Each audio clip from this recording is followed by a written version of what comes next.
Okay, so during the last session, we conducted some introductions. I introduced myself, and you guys did sort of a round robin doing so for yourselves as well, to give us a little bit of information about yourselves, where you're from, as well as your major or plans for the future. We also went over the course in syllabus review. We conducted that to give you some idea and indication of some of the key points that I want to make sure that you understood for us to be able to optimize our time together. Then we completed that with a brief psychology orientation, where I usually went out with a couple of demonstrations as to what some of the items are that are going to be covered during this particular time as well. So by doing that, hopefully you have a good idea of some of the expectations that we have for the future in this particular course. Now I want to spend some time, since it's been a day or so since we met last. Are there any questions or comments about anything that we covered last class, or any information that you want to cover regarding the syllabus? I'll wait to see if there's anybody who wants to respond via audio or through chat message. Yes, Professor, I had a quick question. In regards to the forums, when we state our initial, you'll post a question, and then it's for us to respond to 3 different other classmates? Yeah, so basically what it comes down to, I'm looking for at least a minimum of 4 responses, 1 being your original post, and then responding to 3 other students. Now, obviously, all things being equal, it has to assume that there are people who are responding to, answering the question, you can respond to them. So it's not going to be a rote thing where I'm going to be very strict all the time. I'll take into consideration a variety of factors when it comes to how it will be graded for you. Thank you. No problem. Anyone else? Okay, no chat messages on this as well. So let's go ahead and get started then. So that just covers our last session. And I have a recording thing here. So I want to remind you that I do post some of our sessions, and I have the one from the very first one, but we had some technical difficulties last couple of days, so I wasn't able to get it posted, but I will get that posted real soon, as well as this particular presentation as well. So let's go ahead and keep going here. So today we start in earnest chapter 1, thinking critically with psychological signs. So today we'll be starting off by addressing a few items that are going to be key for psychology as a science, looking at its history as well, schools of thought, and then probably leading up to, but probably not covering today anyway, the scientific method. We'll probably save that for next week to wrap things up. So psychology is a science. You'll see as we go through this material that we rely quite a bit on an empirical approach, an approach that requires the collection of information, data, and then analyzing that data in some way to come up with some aspect of the truth. That's what we're looking for. We'll also see some of the things that make up this psychology as a science, and that's going to be the critical thinking process. To be able to be critical consumers of information is very key to being a scientist in the area of psychology, but also it is something that's very convenient to have as just a normal person and citizen, to understand how to think things through somewhat critically. And then also it's all going to be aided by having a scientific attitude, and we'll talk about what that is shortly. So let's go and get started with this section. So psychology employs an empirical approach, and we'll see more of this a little bit later today and also next week. It attempts to explore and understand without misleading or being misled. And that's a very key item that we want to cover here, is that scientists, people who are doing research, you can be in a situation where you can mislead people.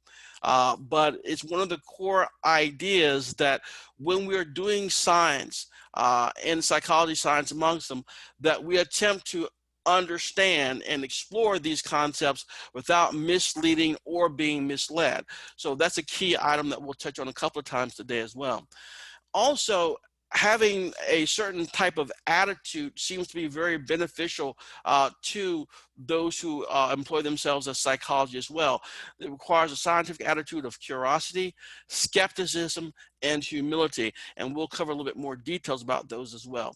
Now, how does this scientific attitude support scientific inquiry? You can start to generate your own ideas about that as we go through this presentation, but they are critical to the idea of being able to be a good scientist. And how does it support our thinking in everyday life? Well, obviously, as we are in a world where people are always trying to persuade us or convince us of this, that, or the other thing, it's going to be very important to us in our everyday life to have these attitudes as well as to implement some form of critical thinking in our day-to-day lives. Now, when it comes to critical thinking, we're talking about the following ideas, and I'll expand on this in the next slide, about examining assumptions. When people are talking with you or trying to convince you or persuade you or something, there may be certain assumptions that they are relying on. You also want to be able to appraise the source of the information. Who are you talking with? Does this person have other issues going on that may be relevant to this conversation? You want to be able to discern any type of hidden biases. You want to be able to evaluate the evidence and be able to assess the conclusions properly. So what it comes down to, as we look at this notion of critical thinking, it is part of being a scientist as well as a good citizen in a way to understand how we analyze things this way.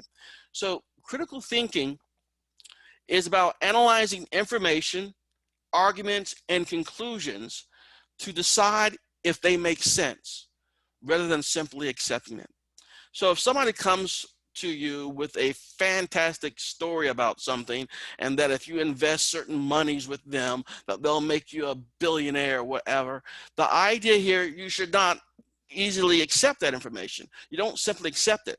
Now, obviously, in that particular example is somewhat far-fetched, but a more reasonable example, they could try to convince you to do something. So we need to analyze the information, the arguments and conclusions, and decide if they make sense. So the first thing that we look at is we want to look for hidden assumptions and decide if you agree. So we always have assumptions. We assume things. We assume things to be true. And sometimes if someone's trying to convince you of something, you may pick up on their assumptions they're not telling you about, but assumptions that may be hidden. And you have to determine, if you see those assumptions, if you agree that they are assuming these things to be factual and correct and things of that nature. That's a key idea. Then we want to look for hidden bias. Now, hidden bias today is sort of a hot button to a degree, but hidden bias can be many things. If you have any belief in anything whatsoever, you are biased. I used to ask this question in my classes, like the first day of class, I'd ask the class, by show of hands, everyone raise their hands if you are biased. And usually no one would raise their hand, then I'd raise mine, because we cannot be humans without being biased in some way. And so understanding what our biases are is going to be a very key thing, but also looking for the hidden bias that may be in someone's mind or whatever, as they're trying to convince you or persuade you of something. It could be based on politics, it could be based on values, or it could be based on personal connections. If someone is trying to get you to invest a good chunk of your money in something, and you find out later the person who is trying to convince you to invest this money that they own, or their uncle owns the company, then that may shade the discussion a little bit. So you want to be able to ascertain, if possible, what these biases may be. And then, this is a very difficult one, putting aside your own assumptions and biases and look at the evidence. Again, as I stated, we all have it. We have our own assumptions about things. We have our own biases. And what I did for years, I still do to some extent, is to try to figure out what my assumptions are and whether or not they should be true or not, and figure out what my biases are. I have certain biases. If you know yourself well enough, you'll figure out what your biases are. And so once you know them, you can sort of control for them, put them in check to an extent when you're using your mind to critically analyze information, arguments, and conclusions. And then we also have, see if there was a flaw in how the information was collected. Oftentimes you'll see some sort of survey on news or something, and it tells you what a percentage of the population thinks about this, that, or the other thing. And sometimes you just take that with a grain of salt, because you don't know exactly how the researchers or the surveyors in this instance may have collected that information. And we'll talk more about that next week, about surveying and some of the pitfalls when you answer surveys and you analyze it. So the next thing that we want to touch on is consider if there are other possible explanations for the facts or the results. So if someone says that, oh yeah, I took this home remedy and I got better almost immediately, and it could be true, but there could be other reasons why they got better. It didn't have to be the home remedy. It could have been that they were going to get better anyway. So what we're saying when it comes to critical thinking is, when information is being presented to you for whatever cause, to spend money or to support an idea, you want to analyze it very carefully by looking for the hidden assumptions that they may possess, looking for any type of bias that may be present. Also be aware of what your biases and assumptions that you hold are, and then determine whether or not there was a flaw in how this information that's been conveyed to you was collected. And then another big one is consider if there are other possible explanations for the facts or results that are being presented to you. I'm going to pause there, see if anyone has any comments or questions about this particular slide or this idea. Again, you can speak up or send me a chat message to see if there's any comment about it. Okay. All right. So that seems to be going okay. All right. So the next idea is going to be looking at this notion of what the scientific attitude is. It's a certain type of thing that you have that involves a certain level of curiosity, a certain level of skepticism, and a certain level of humility. They're all important. Some may be a little bit more important than others, in my opinion, but they are all part of this scientific attitude, which makes conducting science and doing research easier if you maintain or have this type of attitude. So the first one we'll look at is curiosity. Always asking new questions. If you've been around any young kids, you know this is something too. They can get into a role where they'll ask you why something, and then they follow up with another why, followed by another why. Kids are natural infovores. They want information because they are naturally curious. So curiosity is always asking new questions. So when you see or observe something in the world out there, that behavior I'm noticing in that guy, is that common to all people? That's a question. Or is it common when they're under stress? Another question. Or only common for males? Question.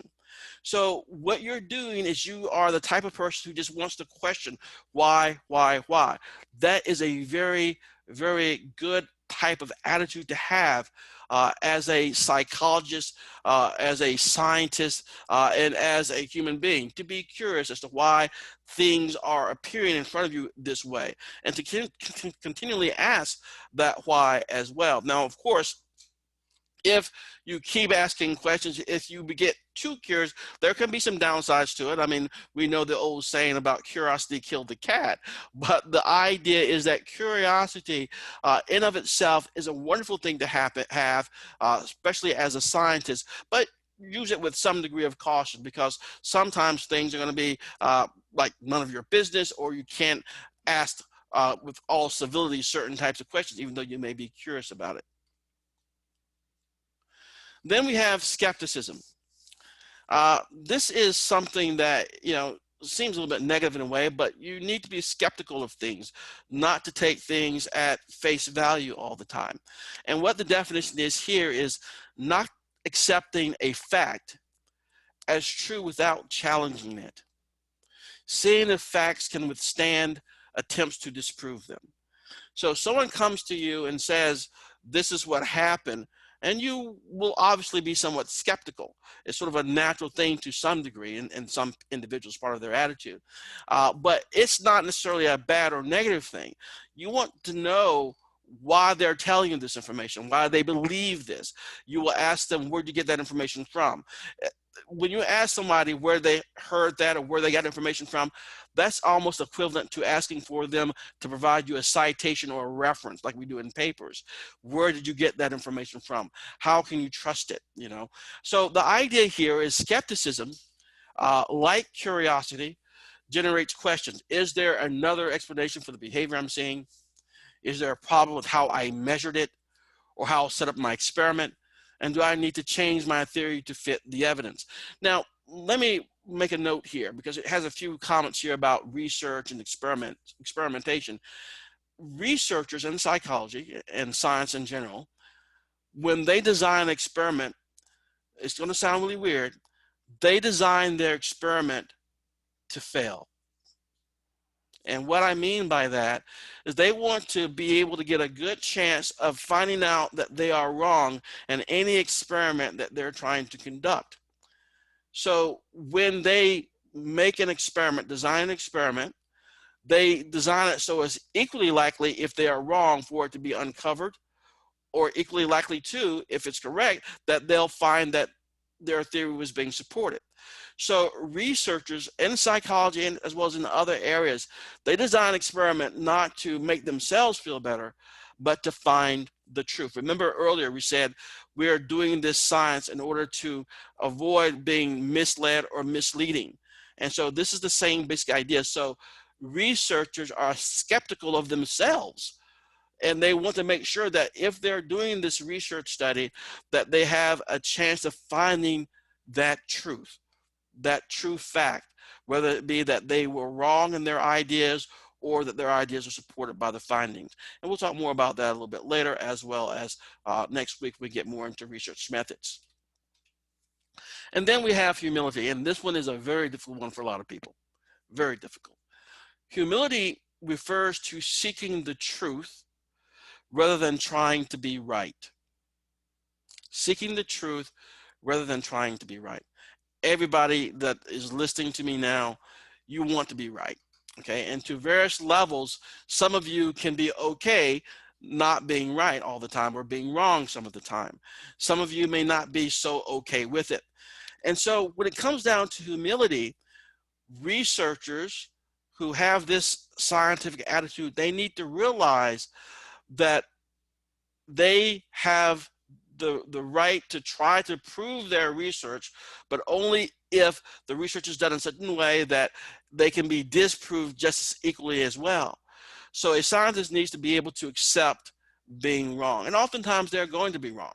There are so many research studies out there that they are designed, they carry them through, and it does not appear to be what they thought it was.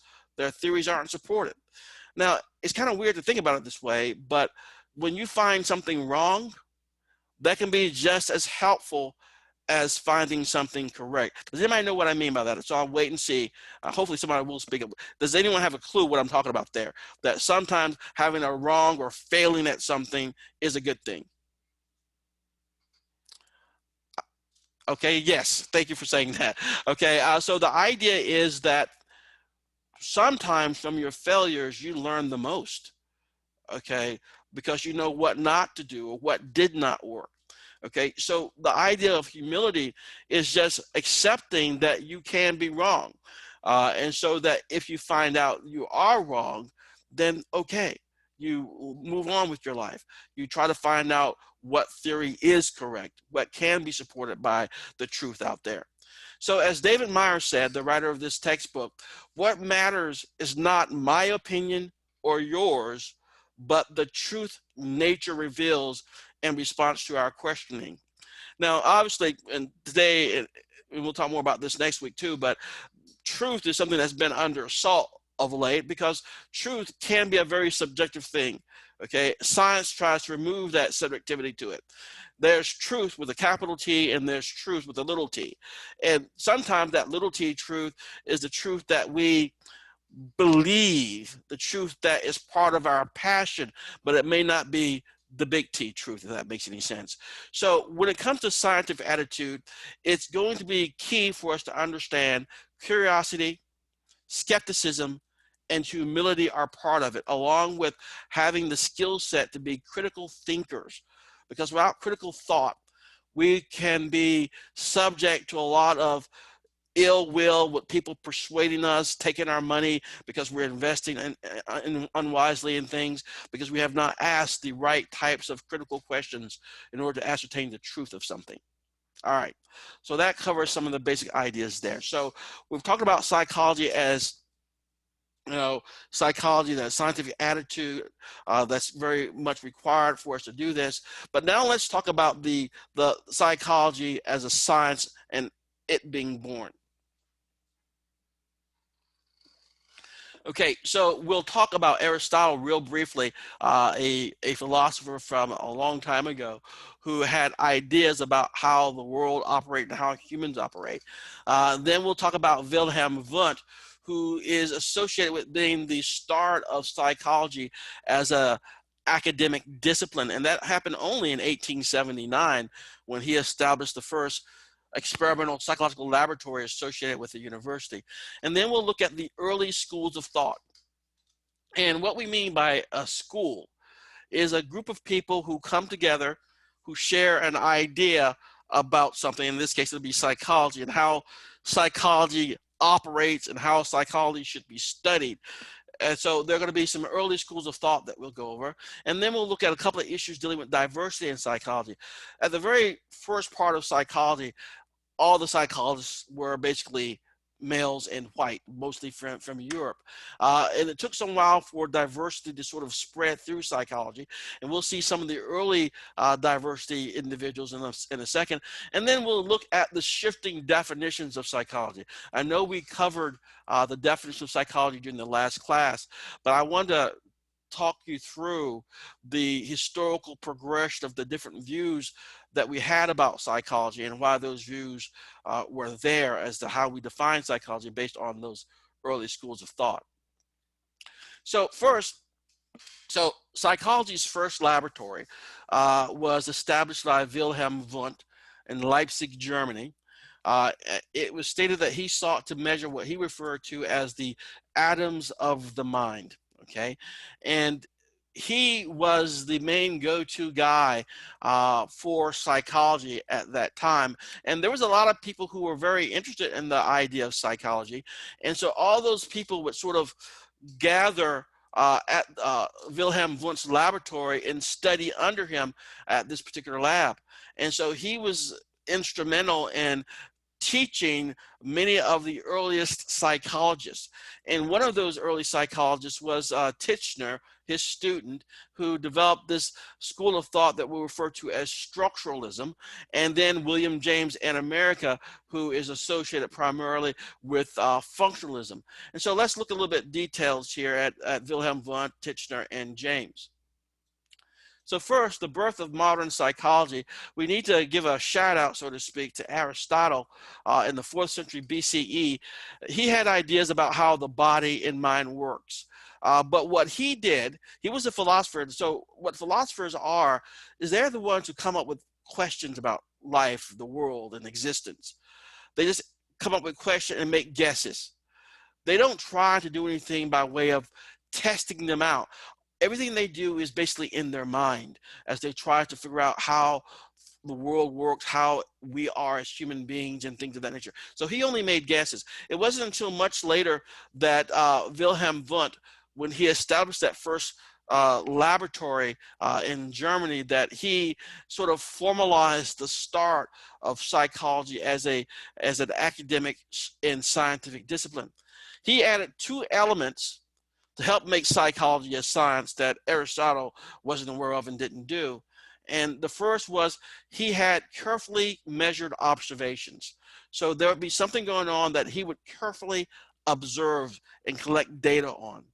And then he conducted experiments. Okay, and we'll see more about experiments next week as well. But the idea is that we have careful measured observations and experiments. Let me walk through certain aspects of his early experimentations. And they will sound very simple, but you got to remember, this is one of the first things that were being done in the academic discipline of psychology. So Wilhelm Wundt in 1879 experiment measured the time it took for people to push a button when a ball dropped based on when they heard the ball hit the platform. And so they would simply time it.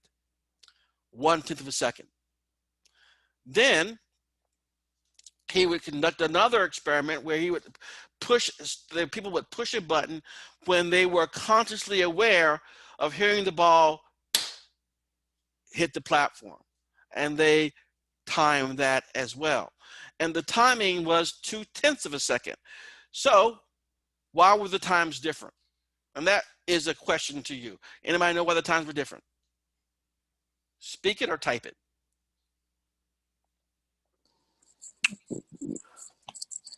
I believe the first one was a guess. The first one was a guess? The second one, they knew exactly when it hit. Okay, all right. And they had to wait. Okay, so they had to wait. Anyone else? All right, think of it this way. So we have the difference of 1/10 of a second, right? So let's say that they did hear the ball hit the platform, and then they immediately, as fast as they could, push that button, and then the time was recorded. That was 1/10 of a second. But that was not the instruction for the second one. The second experiment was push a button when you consciously are aware of hearing the ball hit the platform. Took you another 1/10 of a second.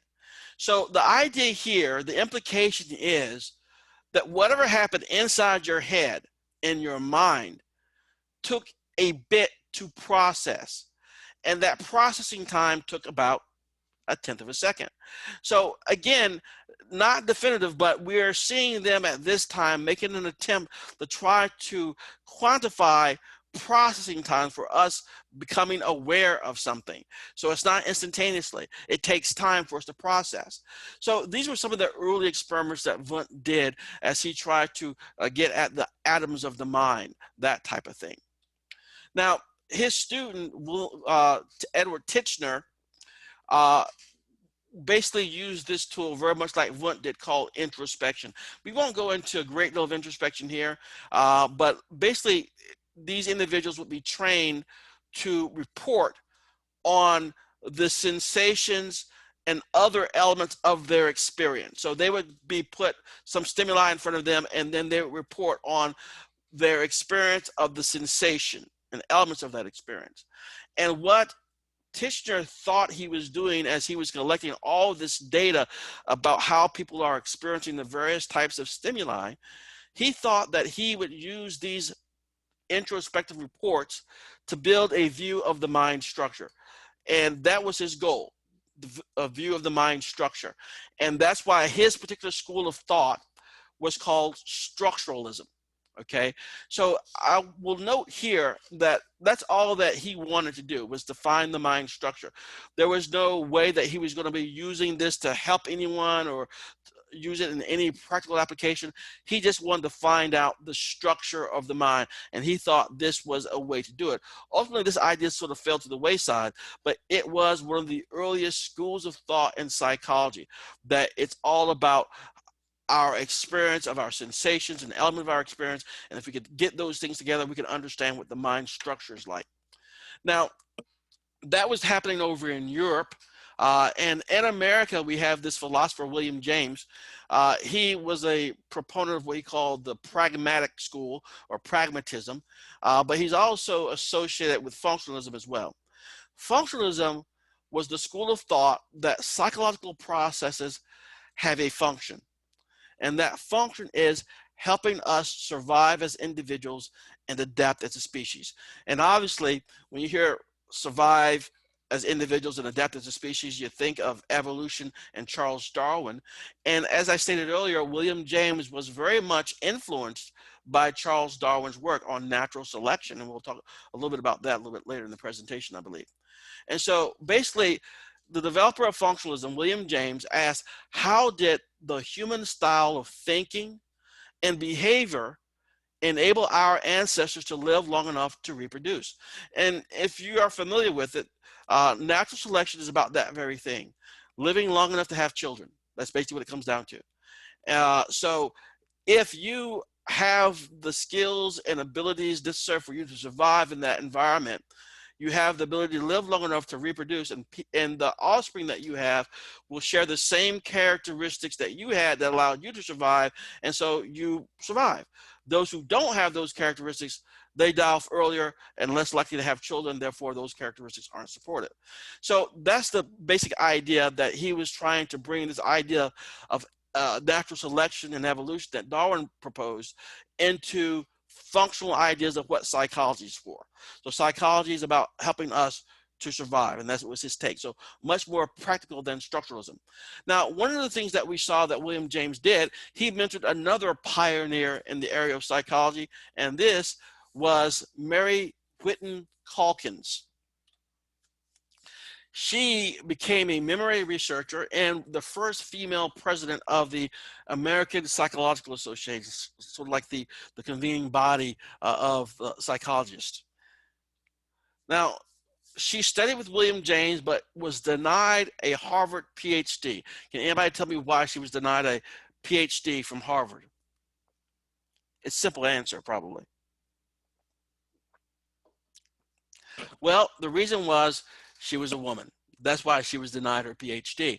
And this happened a couple of times where you had women who were there doing the same work as the men, but the school at that time did not give degrees to females. It was not something that was part of society at that time.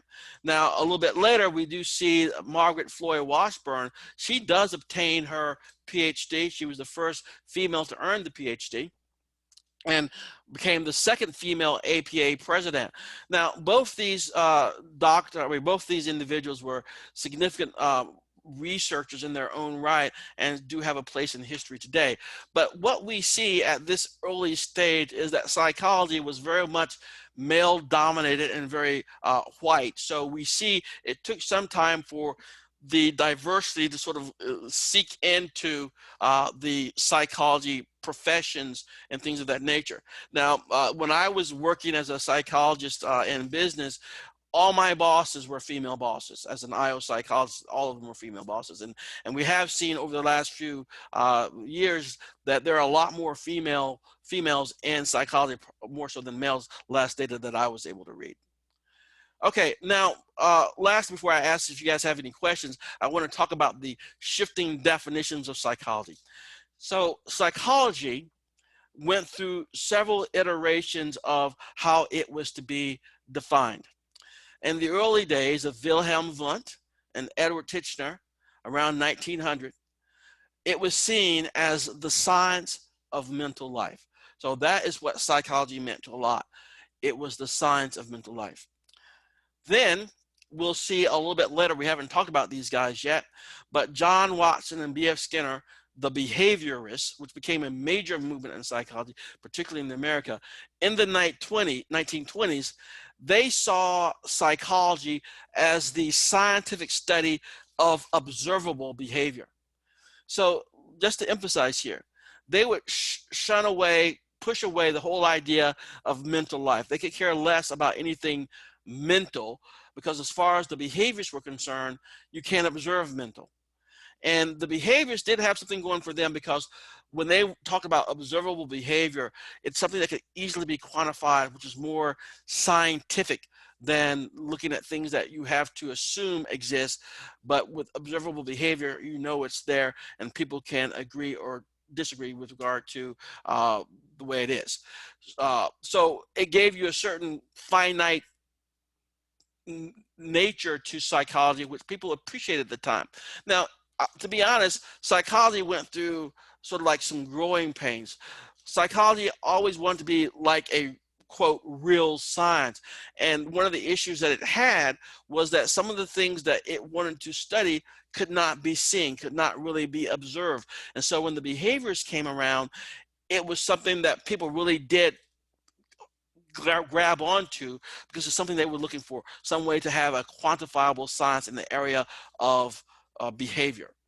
Now, a little bit later in the 60s, we have the cognitive psychologists, and they brought back the study of internal mental processes. And this was helped by neuroscience, an interdisciplinary type of approach to research, where we had at that time in the 60s, the development of certain technologies that were able to allow them to see what's going on inside somebody's head, like CAT scans, MRI machines, PET scans, all these types of things now open up something that we did not have before. Ultimately, all these things would combine together to get to where we are now, as we discussed during the last class, the science of behavior and mental processes. And remember, it's not human behavior and human mental processes. It's the science of behavior and mental processes. Because we do learn, as we'll see a little bit later, a lot of information about human behavior even from experimenting with rats and pigeons. Okay, so that's ends that particular section. Are there any questions or comments so far about what we've covered thus far? I have a quick question. It's Sure. not really one that I'm confused about, but I just saw the behaviorist section, and I was just thinking, is the Pavlov's dog study, would that be considered like a behaviorist study? That is. In fact, I didn't mention him, and I don't mention him in the next few slides. I mentioned him when we get to the chapter on learning. But in a way, what happens is Ivan Pavlov, the Russian physiologist, basically did a great deal for behaviorism, because he's the one who established the quantitative way in which we can study behavior and how we can be conditioned. So he is a key and pivotal figure to behaviorism's story and learning, and that's why we'll talk about him a little bit more in the learning section. Good catch. All right, so what we see now is now that psychology science matures, psychological science matures with behaviorism, Freudian psychoanalytic psychology, and humanism. So these were really major movements. So earlier we talked about the schools of psychology, but now we're talking about these major movements that's going to have a great deal of influence in psychology for a long time. Okay, and so first we talk about behaviorists. And there are two individuals, we'll save Ivan Pavlov for later. There are two individuals that we'll talk about now, and one of them is John Watson. This behaviorist study and experiment with observable behavior. That's what he thought was the most important thing. And he did a lot of experimentation on what we refer to as conditioned responses. Now, these conditioned responses, as was mentioned previously by your fellow student, these were discovered somewhat accidentally by Ivan Pavlov, okay? And he's the one that sort of coined some of this terminology of conditioned or conditional reflexes or responses. And so basically what it comes down to, without going into too great a detail, they discovered that there could be a stimulus that if you present it to an organism like us, a human being, you present this stimulus to a human being, they will automatically respond in a certain way. They couldn't help it. It's a reflexive response. It happens, okay? And so what they were able to learn is, wait, if we present this, what they refer to as the unconditioned stimulus that brings about a natural response in the human, like an unconditioned response, if we could pair that unconditioned stimulus with something else that did not bring about any response like that, then if we pair it together long enough, we could then present that formerly neutral stimulus to that organism, and they would respond as if it was that unconditioned stimulus. Okay, now let me give this little quick example. The little baby you see in the far right image here is little Albert. You may have heard of little Albert. And little Albert is basically an infant that Dr. Watson and his associate Rayner had access to, and they want to see if they could condition emotional responses in an infant. This, by the way, is an experiment that could not be done today, totally unethical. Okay, but what they did is they wanted to find out, first of all, what little Albert was not afraid of. And they found all the things he wasn't afraid of. Now, as part of human beings, we are all afraid of or startled by loud noises. When you hear a loud noise, there's going to be an automatic startle response. So that's the unconditioned stimulus, the loud banging noise that gives you a little bit of a adrenaline rush and a little bit of a jump because you get startled. That's the response. So what they did to little Albert is the following thing. They would present him with a neutral stimulus, something that does not cause fear in him, like a little white rabbit. And then behind him, they would have this big metal bar and a hard platform, and they would beat or hit really hard that metal bar against that hard platform, causing a startling noise. And the startling noise would cause little Albert to cry. They would do that several times. And then all they would have to do is present him the little white rabbit. And what do you think little Albert would do? Anybody? Speak it out. What would they do? He'd calm down. Well, no, He would cry. Exactly. So what had happened is that loud, startling noise, that unconditioned stimulus, had been transferred to some degree to that white bunny rabbit. Okay. Now, when he saw the white bunny rabbit, it brought about a conditioned response in him of crying. Now, again, we'll talk more about that a little bit later, but that was the experiment that he is somewhat infamously known for conducting with little Albert.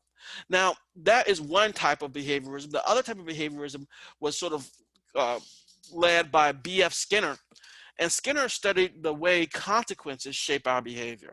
Okay, like other behaviorists, he saw little value in introspection. The hardcore behaviorists of this era did not believe that we had, as psychology, if psychology really wanted to be a science, we had to stay away from anything that we could not see and observe. So mental processes out the window. It's all about behavior. Okay. Now, what B.F. Skinner developed was this idea called operant conditioning. And everyone who's ever had to babysit a kid or had kids, they know what this is. It's parenting 101. If we do something, if we perform a behavior, and then the consequence of that behavior, either something like getting a reward or a treat, or getting spanked, that will predict how well you're going to be more likely to do that behavior in the future or less likely. So if we do something and we get rewarded, we're more likely to do it. If we do something and we get punished, we're less likely to do it. So he was all about the consequences of our behavior. And so when we talk about him a little bit later, we'll see that he really got in the weeds with this. And though he was able to discover so many things about how it is that our behavior can be conditioned and modified. And he uses pigeons, birds, rats, all these type of creatures. But what he discovered in a weird way is that we act just like them. We can be conditioned just like a pigeon. Okay. All right. So there we are when it comes to the behaviorism, which was a major movement in psychology. And a lot of people got cooked onto it because it made science more realistic in the area of psychology because it was very quantitative. Now, the guy that everyone likes to hate, Sigmund Freud. I'm sure everyone's heard of Sigmund Freud, I'm sure. And Sigmund Freud was another founder of a key area that was another major movement in psychology as well. He was the founder of psychoanalysis. Okay, he studied and helped people with a variety of mental disorders. We'll see more about Freud when we study personality and therapy a little bit later. But one of the key things that I want to make sure we understand is that in his ideas, he emphasized ways that the unconscious mind, things that you are not aware of, even at this moment. The unconscious is something that you do not have access to. You don't have access to your unconscious mind, or nor do I have access to mine. Unless we dream, we may see some things that are unconscious thoughts pop into our dream mind. He also had the idea that childhood experiences affect behavior. So he was basically a proponent of the idea that the unconscious influences our life, as does things that happen in our childhood impact our life later. And we'll talk more about him later, but the key idea is that you have these two major movements now. Behaviorism, which basically said at the time, if we can control the consequences of people's behavior, we can control the people. In fact, they developed this idea of what they refer to as behavior modification. Has anybody ever heard of that before? Behavior modification? Okay. And behavior modification sounds really kind of scary in a way that we will modify your behavior, but it is something that is all around us today.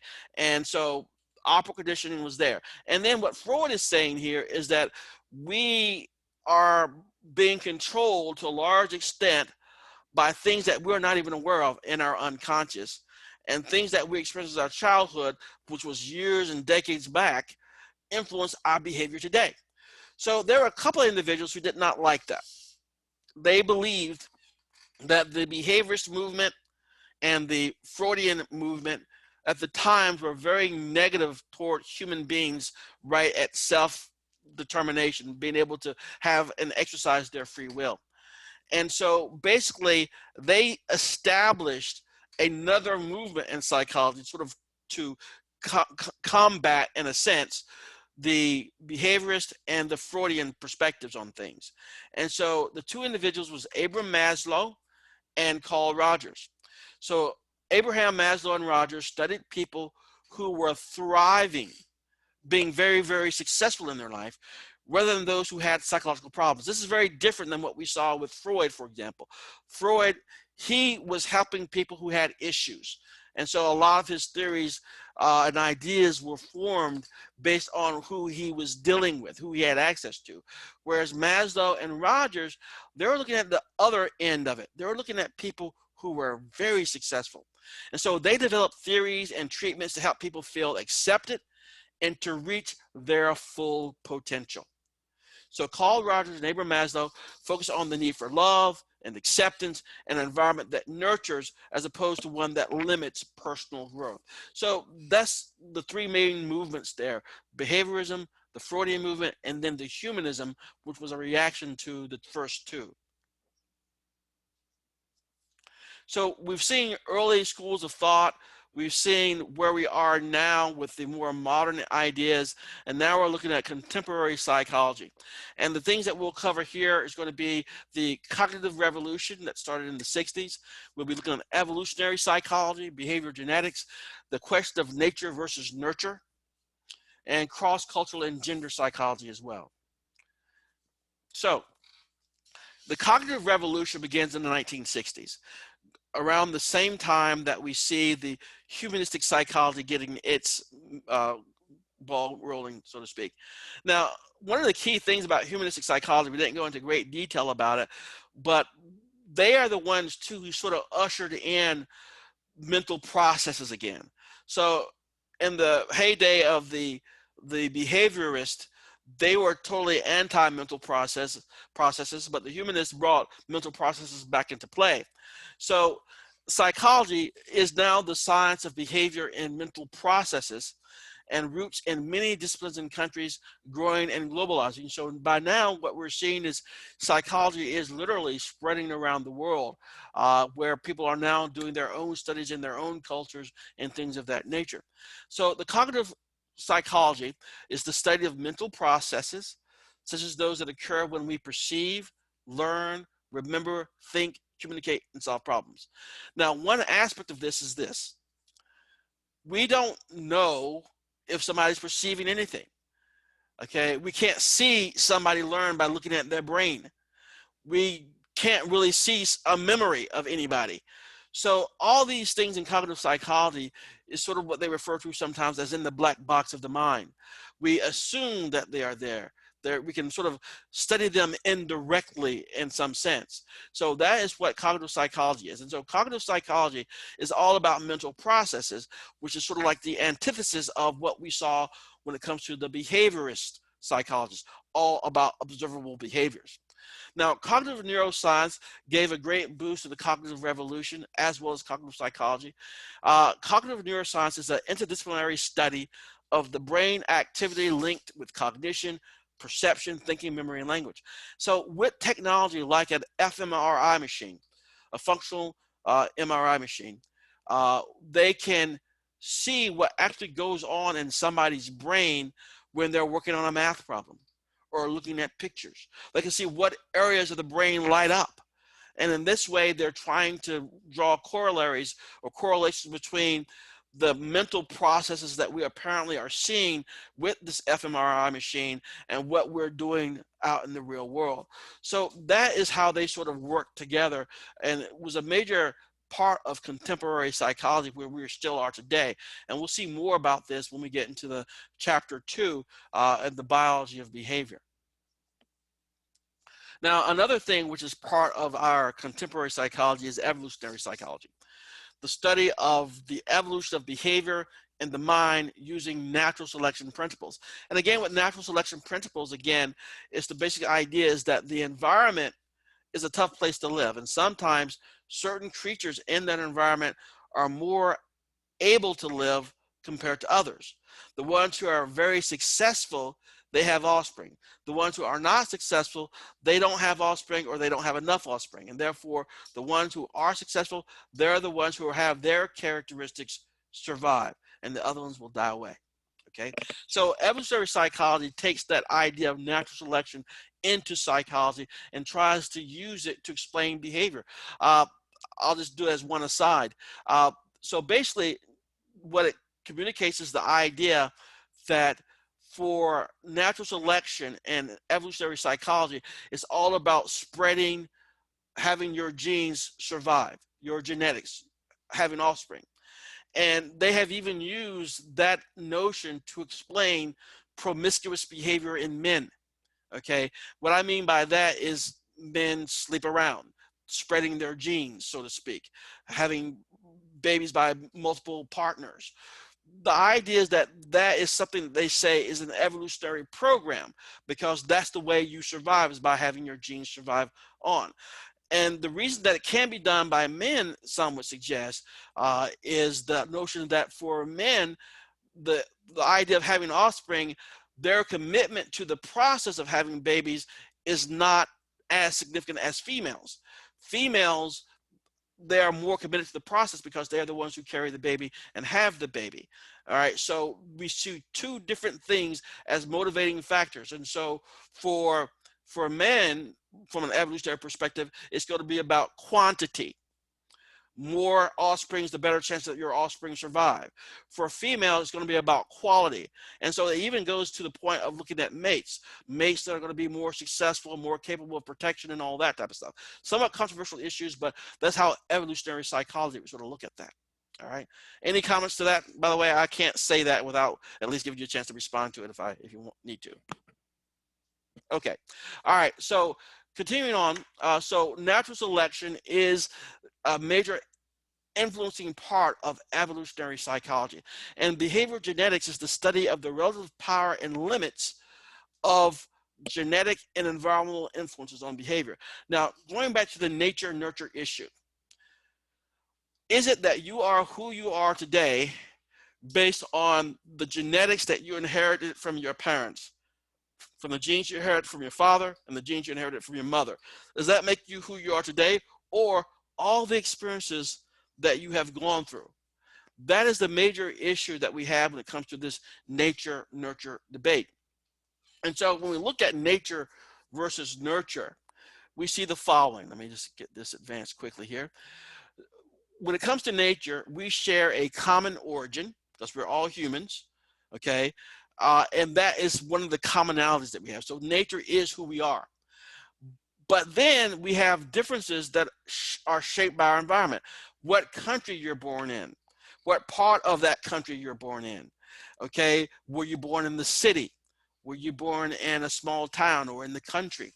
All these will influence yourself to some extent, all right? So basically what it comes down to is this. Nurture works on what nature endows. And what that basically means is this. When it comes to nature, nature is us, like a lump of clay. But nurture is when that lump of clay can be sort of shaped. So we can't go too far beyond what the natural limits are of what nature endows us. But nurture does have some influence on who we become. So our species is biologically endowed with enormous capacity to learn and adapt. And every psychological event, every thought, every emotion is simultaneously a biological event as well. So there's something that's going on in your body that sort of helps that psychological event to occur.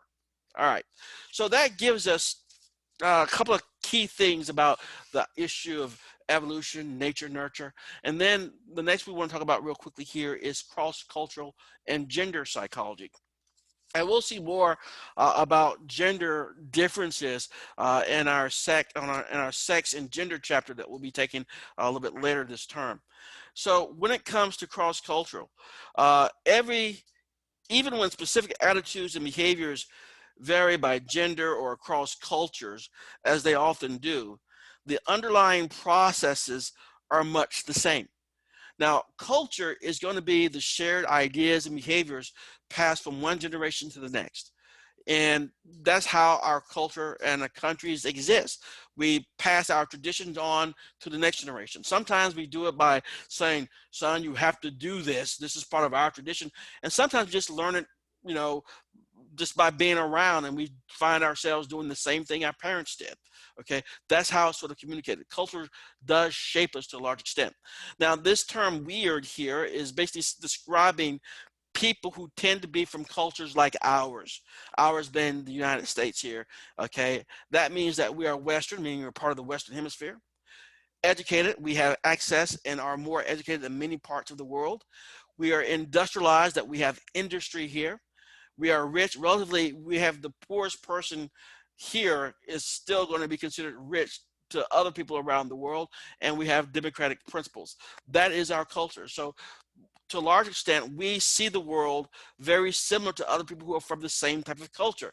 We'll see the world somewhat differently from people who are not from that type of weird culture. So we see that these things can be very important to learn how we are different based on cultural differences and cultural experiences. So real quickly here, what does culture do? Culture does shape our behavior. That is without question, it does do that. And why is that we study culture? Well, to understand the similarities and differences among people, that's why we do that. And then why do we study gender? And again, we study gender in order to get greater understanding of the differences between men and women, okay, as well as to reduce the conflict. When we understand things more, there's going to be less conflict, generally speaking. All right, so that's what we see by way of contemporary psychology. And a couple other things here. We have positive psychology. It centers on happiness as a byproduct of a pleasant, engaged, and meaningful life. It uses scientific methods to support development of a good life. Siegelman and others focus research on human flourishing. So a lot of similarities that you could probably see and relate to the humanist movement that we saw spawned by Carl Rogers and Abram Maslow, mentioned a little bit earlier. So here are some of the different types of perspectives in contemporary psychology. I'll just go over a couple of them real quickly here. Neuroscience, which we'll see a lot more of in the chapter 2 when we get to that, how the body and mind enable motion, memories, and sensory experiences. We see psychodynamic, how behavior springs from the unconscious drives and conflicts. Social cultural, how behavior and thinking vary across situations and cultures. We'll see a lot of that when we get to the chapter on social psychology, seeing how the situation can really influence one's behavior. Even this idea too called de-individuation. That happens when you're in a large group of people, and when you're in a really large group of people, you start to feel anonymous. And then you tend to do things that you normally wouldn't do if you're with fewer group of people or by yourself. That's usually how riots start. And we'll talk more about that when we get to the chapter on social psychology. So what we're looking at here is that we're seeing that contemporary psychology has spread into a variety of different perspectives and a variety of different areas, much more so than we saw with the early schools of thought in the start of psychology a long time ago. And then we have the biopsychosocial approach.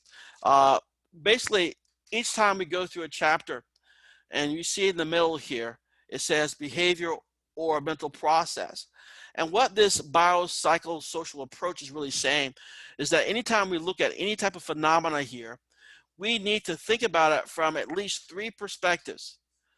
The biological influences that will influence this behavior or mental process, the psychological influences that will influence this behavior or mental process, and the social cultural influences that will influence this behavior or mental process. So we can do it for just about any phenomenon you can imagine, but there will be some biological, psychological, or social cultural influence there without doubt. Okay, couple other things here. First of all, are there any questions about that material we just covered before we move on? All right. So we've talked now about early schools of thought. We've talked about some of the major movements. We've talked about where contemporary psychology is when it comes to the different perspectives. Now I want to go into the weeds a little bit about contemporary psychology and look at psychology's subfields. A few key ideas I want to make sure that we cover before we end for today, and we'll pick up on it a little bit later when we get here next week. First, it comes down to the following. The subfields. There's two types of research normally thought of: basic research and applied research. Basic research is pure science that aims to increase our scientific knowledge. So that's all basic research is trying to do. They're studying something in psychology simply because they want to know it. The other type of research is called applied research. And with applied research, it aims to solve practical problems. We do a lot of this in IO psychology, because a company may have a particular issue, they want it solved, and so we do research with that in mind to solve that particular problem. So those are the two basic types of research: basic research and applied research. And then we have these professional areas here. Counseling psychologists, they help with problems in living. Okay, so too much stress in your life, whatever. They're trying to create greater well-being in their clients. We have clinical psychologists who assess and treat people with psychological disorders, and we'll talk more about that a little bit later. And we have psychiatrists who are truly medical doctors who have additional training in the area of psychotherapy, and they're the ones who are able to easily prescribe medicines for you because they are indeed medical doctors as well.